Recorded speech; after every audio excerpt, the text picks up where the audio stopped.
C'est déjà le meilleur jeu de football. Aujourd'hui, les plus grands spécialistes du jeu vidéo s'apprêtent à marquer le football mondial. Les changements doivent être révolutionnaires.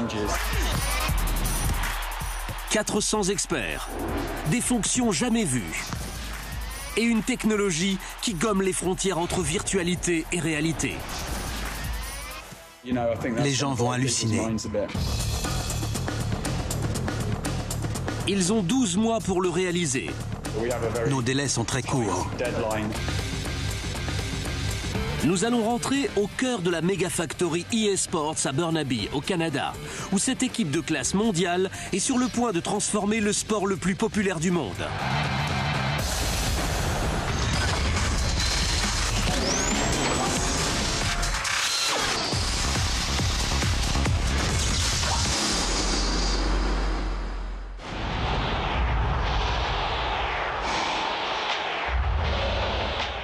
C'est géant. 300 millions de matchs ont été joués sur FIFA 11. C'est puissant. L'éditeur du jeu a gagné plus de 3 milliards de dollars.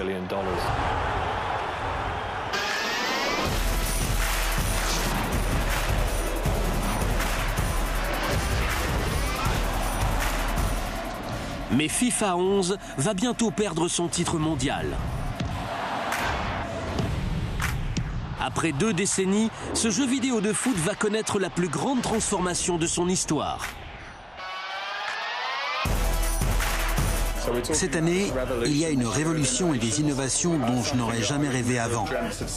Tout simplement parce que l'envergure, l'étendue et les changements que nous apportons cette année sont énormes.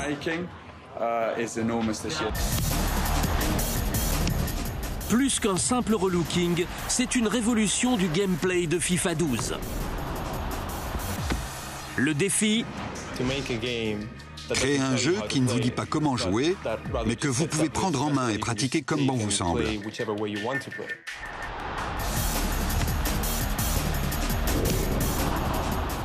Pour atteindre le niveau supérieur comme on le voulait, on a dû faire des pas de géant. Il y en a 3. C'est la trinité des innovations.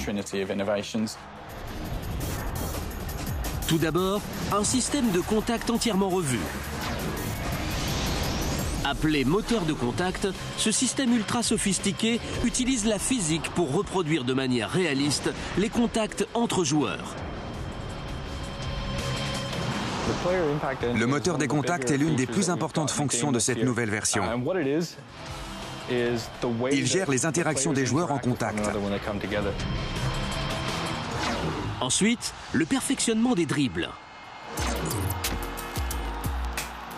Utilisé dans l'attaque, le dribble aide les joueurs à conserver le ballon et laisse aux défenseurs peu d'opportunités de le reprendre.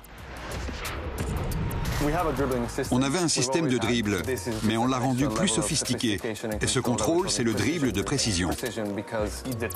Les contacts avec le ballon sont plus précis, plus réactifs que dans les anciennes versions du jeu. Si le dribble de précision améliore l'attaque, la défense doit être à la hauteur. C'est le troisième élément de la Trinité. La défense tactique, c'est le yin et le yang du jeu. Elle le rééquilibre entièrement. Elle rend le jeu dans FIFA beaucoup plus authentique. Le résultat, ce sport superbe devient une expérience de jeu parfaite. Tout se passe ici, à Burnaby au Canada, dans la Mega Factory de EA Sports. L'un des studios les plus grands et les plus prospères de l'industrie du jeu vidéo. Il faut aligner une équipe de classe internationale pour atteindre de tels objectifs. Plus de 400 experts, ingénieurs logiciels, animateurs, modeleurs, professionnels du son et producteurs de jeux. On a fait venir des gens de 18 pays différents pour travailler ici, car c'étaient les meilleurs professionnels.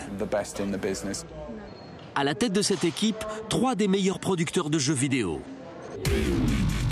Santiago Raramillo, Aaron McCarthy et David Rutter. On les traite un peu comme des rockstars. Et pour encadrer ces joueurs vedettes, un capitaine, Matt Bilbey.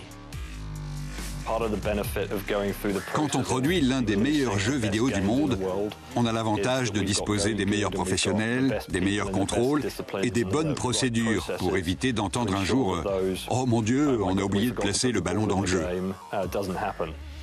Une année, on avait oublié le ballon, mais c'était il y a longtemps. Ces brillants cerveaux vont accomplir ensemble des miracles en seulement 12 mois. Certaines personnes dans ce métier vous racontent qu'elles disposent de plusieurs années pour créer un jeu, mais nos délais sont très courts.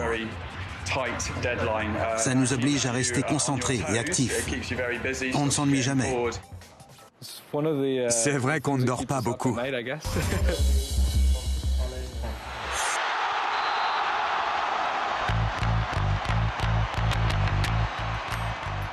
Le football est le sport le plus populaire du monde, avec ses millions de joueurs et ses milliards de spectateurs.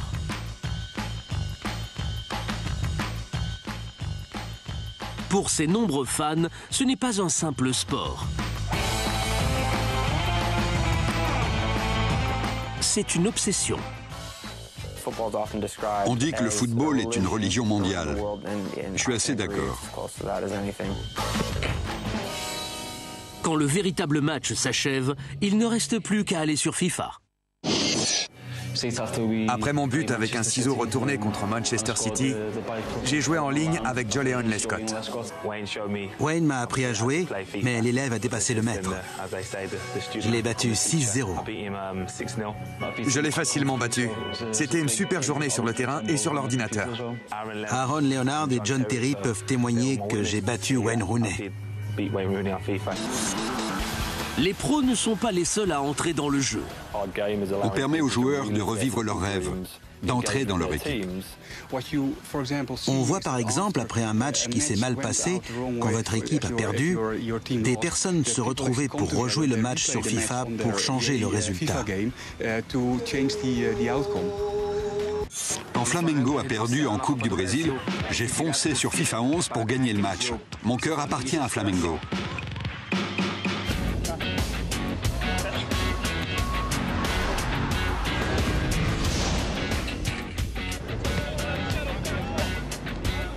Le football se joue en demi-temps, avec deux équipes et deux principes de base. L'attaque et la défense. Quand on ajoute le facteur humain, le football devient un affrontement subtil, fait de tactique, d'interaction et de réaction. Les paramètres et les résultats sont infinis. Avec de l'élan dans cette direction, le ballon t'échappe, exact ? Footballeur professionnel lui-même, Aaron est l'homme de la situation pour porter ce sport du terrain à l'écran. Tu peux prendre le ballon avec ton défenseur central ici et dribbler tous tes adversaires avec un joueur.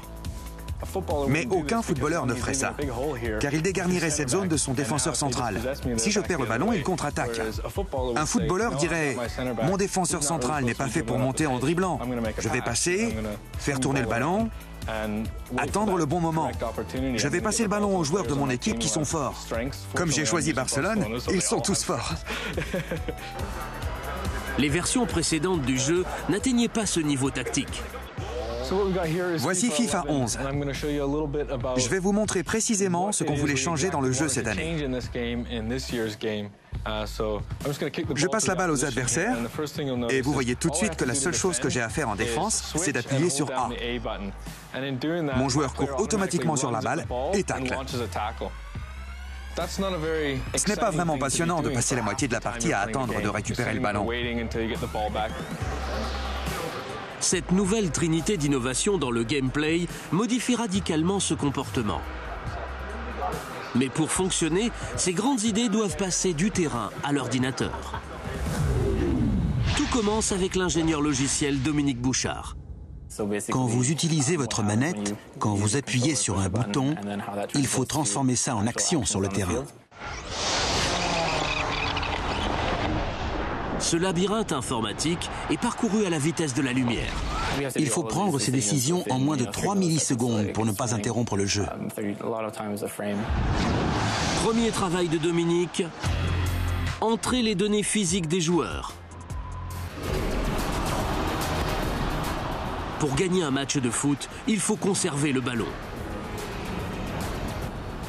Les joueurs doivent entrer en contact étroit, ce que FIFA 11 gérait péniblement. Dans une version précédente du jeu, ce bras pouvait traverser l'épaule du joueur, car on ne pouvait pas le déformer dans notre moteur d'animation. La solution, le premier élément de la Trinité, le moteur des contacts. Le moteur des contacts est un nouveau mode qui calcule toutes les forces sur chaque partie du corps, à chaque image. On peut ainsi calculer en temps réel l'image de son bras, qui se plie autour de son épaule quand il tente de sauter pour l'éviter. On fait ça en temps réel, avec des procédures qui animent les collisions des joueurs selon les lois de la physique. En d'autres termes, c'est aussi réaliste que la technologie le permet en termes d'image et de style de jeu. On est loin d'une physique simpliste. Ce n'était pas un défi évident. C'était inédit et on veut toujours avoir une longueur d'avance. Leur objectif est atteint. Le moteur des contacts de FIFA 12 est une première mondiale. Le résultat de 2 ans de développement et le plus gros investissement de la série des FIFA à ce jour. C'est Aaron qui est chargé de concrétiser ce projet ambitieux. C'était un projet énorme, car nous devions le concevoir, le porter dans le jeu et le rendre autonome. On travaille dessus depuis 2 ans. La création de ce gameplay est bien plus complexe que le simple ajout d'une nouvelle fonction. C'est un cycle continu de réflexion, de conception et de mise au point.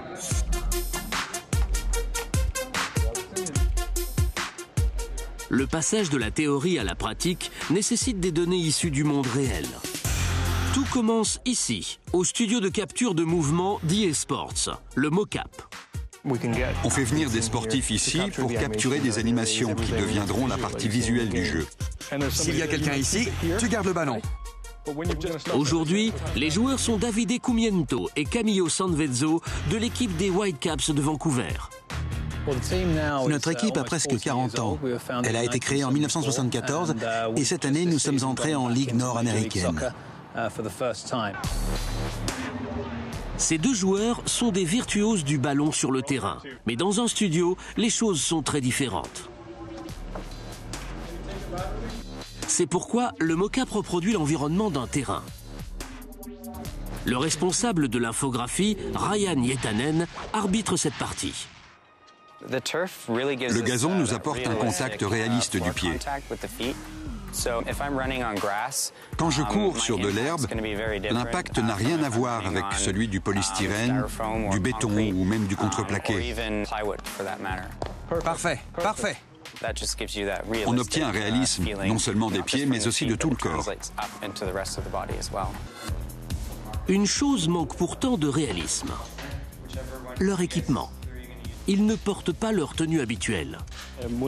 Oui, c'est différent. D'habitude, on joue en short et en maillot. Ces combinaisons moulantes permettent à Ryan de placer des marqueurs réfléchissants à des endroits clés. On place sur eux un nombre donné de marqueurs. On a combien de marqueurs? 60. 60. Ils sont placés à des endroits clés pour connaître la rotation des articulations. Ces marqueurs sont détectés par les caméras tout autour du terrain. Leurs images n'ont rien à voir avec celles d'un match normal. Le marqueur réfléchissant renvoie la lumière rouge et la caméra élimine tout sauf cette lumière rouge. Elle filme le marqueur, pas le décor. Les images ressemblent à une radiographie en 3D. Nos 118 caméras de capture de mouvement filment les mouvements réels du joueur. On traite ensuite ces données. On relie les points sur un squelette qui commandera le personnage dans le jeu.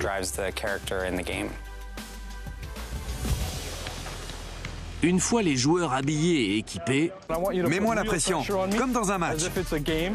Santiago et Aaron prennent le relais.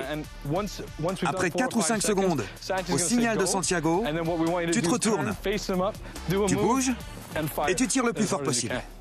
C'est bon? Il est temps de mettre du jeu dans le jeu. Les actions sur cet écran sont saisies par attribut et par intérêt et constituent une base de données sur les joueurs et leurs qualités. Les producteurs saisissent ces informations en fonction du gameplay. Mais une seule prise ne convient pas à tous les scénarios. Le moteur de contact nécessite de nombreux contacts rapprochés.